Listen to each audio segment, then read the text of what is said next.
is debating right now what to do with the Syrian refugees who now have no home or support. News 4 senior correspondent Rich Newberg talked to a young Syrian American in Amherst who has witnessed the problems firsthand. Rich? Alina, Akram Shibli is a UB Media Studies graduate who joined his father and sister on a journey to refugee camps in Jordan. He found both heartbreak and hope.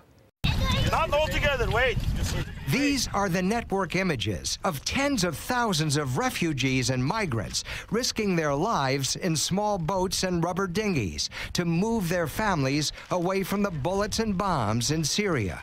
The children's stories tend to be the most heartbreaking. We had a beautiful childhood, but with time, the war came, the airstrikes, the problems came. It was no longer beautiful. It was ruined.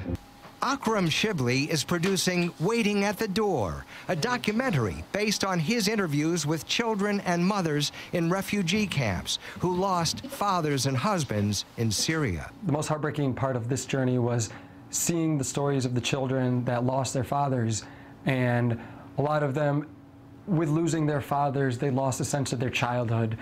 Akram's purpose is not so much to show lost lives. Rather, it's to show how Syrian refugees who were trained in a profession, like these young psychologists, are helping the children rebuild their lives. They can do this, he says, in any country that will take them in. They have the ability to take care of themselves. As long as they have the safe place to be, they will work on, educating their fellow refugees.